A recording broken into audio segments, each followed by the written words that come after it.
When people think of video games, their mind does not usually jump to an image of someone of about the age of 40 playing them, at least in a way that shows any proficiency at them. As such, most would immediately jump to the conclusion that all old people know nothing about video games. But is this fact even founded on anything? Have we been spouting unsighted lies all this time? Well, why don't we find out? After spending about 3 months accruing and documenting a sizable amount of demographic data, it's finally time to tear down the wall and answer, conclusively, do old people know anything about video games?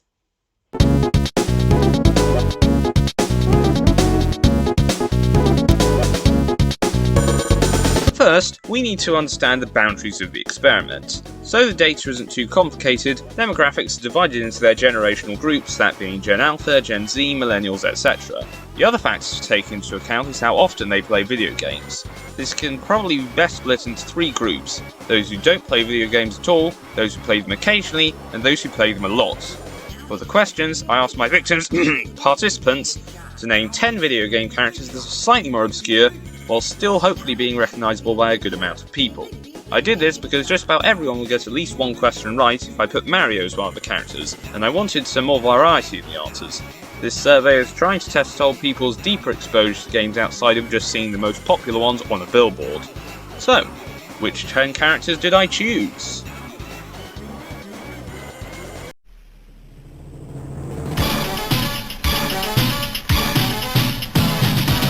First, Blastoise. Not the most well-known character, but they are from a very popular franchise, most popular in the world. A lot of parents should recognise them, either from their child playing Pokemon or the Porygon Cube for instance. Second up is Waluigi. I think quite a few people should know this guy, or at the very least know that he's related to Mario. Besides which, who could forget this sexy beast? Third up is the Minecraft Hoglin. Parents regularly have to suffer through their kids' Minecraft playing, so they've definitely got a good chance of getting this one. However, because it's quite a recent addition to the game, not everyone might know who it is. Fourth on the table is Spyro the Dragon. He's been around a while, but he is just a purple dragon, so all people might not have very much to go off of, but who knows. In spot number 5 is the Master Chief from Halo. I predict that this one will be most recognisable to mid to late millennials, as they were in their late teens around the time Halo first released, so Halo would have been right up their street. On the other hand, because men with guns all look the same to old people, there'll probably be a lot of people accusing Master Chief of being from Call of Duty. Up at slot 6, we have Big the Cat. A slightly less well-known character from the Sonic the Hedgehog lineup. I find it quite likely that everyone will struggle with this one, however it should bring out the Sega Dreamcast owners in the crowd. Number 7 is the G-Man from Half-Life. As a pretty blank slate character, this guy will probably be less identifiable by the general public and most well known to Gmod animators and Half-Life nerds. Up at number 8 we have a character from an indie game, that being Susie from Deltarune, the only game where you can eat moss, ride on an acid lake and psychologically abuse a depressed reindeer into murdering her friends. That sounds wrong out of context. As a matter of fact, it's probably more wrong in context. Anyway, in slot number 9 we have Kratos from the God of War franchise. This should be easy for mythology and PlayStation buffs, but maybe not so much for the rest of the crowd. And at number 10, it's Sans, everyone's favourite skeleton from Undertale. Again, this might be slightly obscure, but he's been part of meme culture on the internet for like nearly half my life, so there's probably a lot of people who know him even if they haven't played the game at any points.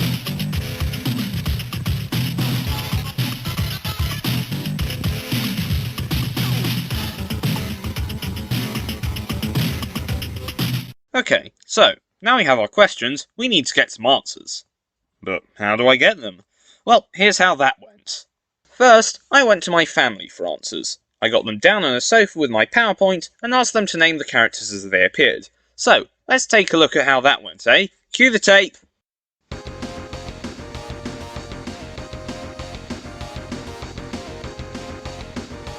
Evil looking dragon. It's got rather evil eyes. Alright, what's the name for an evil looking dragon? Satan? The devil? Michelangelo. You know that the Teenage Mutant Ninja Turtles are cartoon characters. They've been in video games, but they're not video game characters. Blue eyes. moment there I thought you were about to say Bruce Willis. No, not Bruce Willis.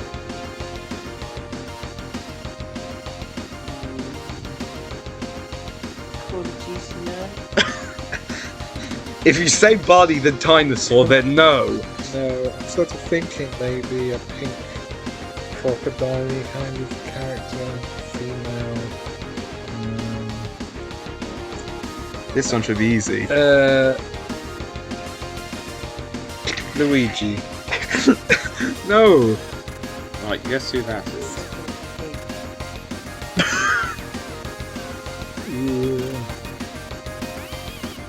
CeeLo Green. Who the hell is CeeLo Green? Oh, I tell you what, it's that character out of the Banana Splits, whose name I can't remember. Who are the Banana Splits? Is that some old people thing? No, I don't know. You ever heard of Halo? Oh yeah, okay, I have heard of Halo. I don't know what the character is. Captain Halo.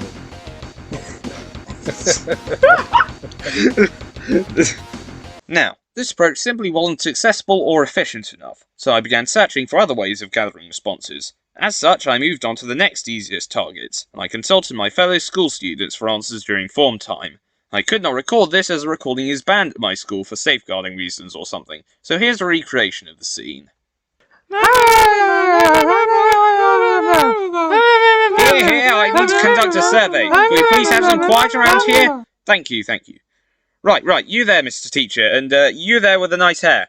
You can be my victim participants today. Right, who is this? Bowser? If you don't mind me asking, what's the point of this? Yeah, what is the point of this? Have you planned this? Have you planned this? What is this survey? Hey, you know, if you spent less time watching Evangelion and spent more time playing video games, you'd be getting more of these questions right. How dare you espouse the days of that great I'm a weeb! Ding dong, ring to ding ding this song, Yankee! It was also clear that this approach would not be sustainable either. After some more research, I finally settled on two main methods of data collection. First, I made a survey to print out, and went punting for responses from the general public. Second, I created an online version of the survey, and had my dad send it to family and work colleagues. I was initially hesitant to do the online one, as there was a chance respondents could cheat by reverse image searching for the characters in Google to find out their names, but thankfully my dad made sure none of that was going on.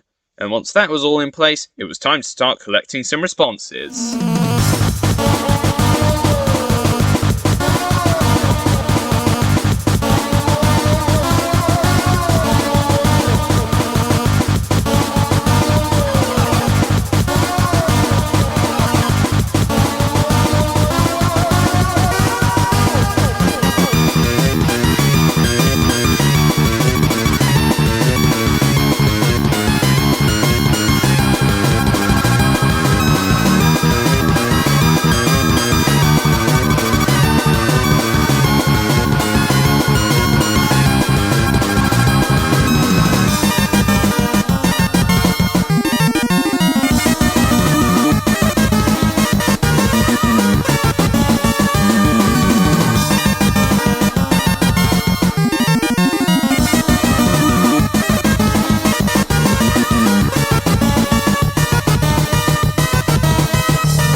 So, what were the results of my survey? Well, as you would expect, younger generations were generally more proficient at identifying the characters presented to them. That was a given though. But what other more specific things can be observed from the data? Note, when a respondent managed to get the character's name mostly correct with a typo, I counted it as correct. However, if the name given was too vague, I did not count it. For instance, spelling Spyro with an I was allowed, but simply calling Master Chief by Chief was not allowed and was thus marked as incorrect. Well, if we look here, we see that from the data gathered, no one from the silent or boomer generations were able to correctly identify a character. The Gen X demographic as a whole identified the characters correctly 8% of the time, the millennials 16%, peaking at Gen Z identifying the characters correctly 48% of the time. Gen Alpha, interestingly, only got the characters right 27% of the time, which I believe is attributable to how Gen Alpha, by my definition, only started in 2010, and thus the demographic as of writing will mostly be too young to play some of the more mature video games, as well as most of them not playing video games that were released further in the past. People were generally more successful naming the games than the characters within them, with the Silent Generation identifying the game 5% of the time, Boomers 10%, Gen X 25%, Millennials 30%, Gen Z 61%, and Gen Alpha 50%, showing that all generations show at least some affiliation with video games, if maybe not the characters within them.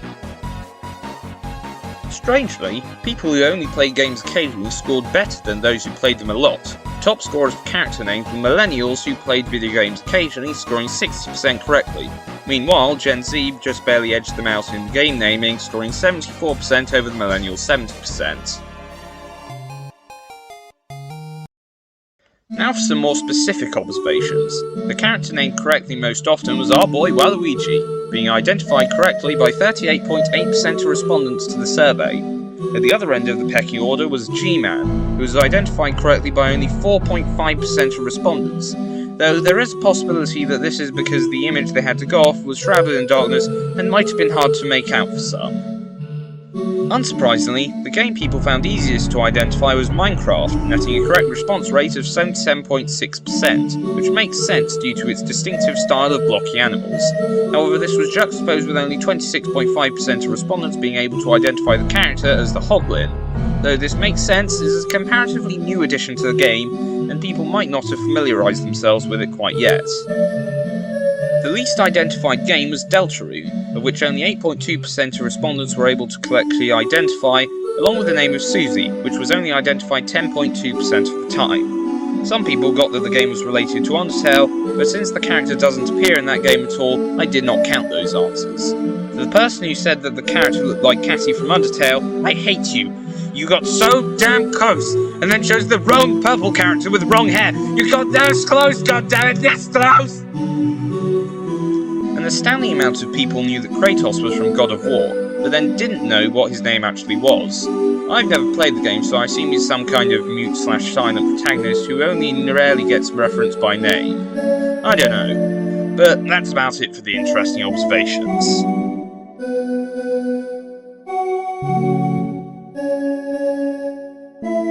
So, what conclusions can we draw from this? Well, we basically just confirmed what we already knew. Young people know a lot more about video games than old people, but while this may just seem like a waste of time for that, I think otherwise. This is called fact-checking, and it's a very valuable tool in life. The ability to think critically about things is vital to us, as it is important to never take things at face value. Now we know with proof that young people know more about video games, and proof is a very important thing, especially in this age where you can post anything, say anything, and claim anything, and people will believe you without a second thought. To quote the late great Terry Pratchett, a lie can run round the world before the truth has got its boots on. And with that, we have reached the end of this video. I hope you learned something, and well, goodbye. But you know why you're really here, don't you? Yeah, people, it's time for the funny wrong name lightning round!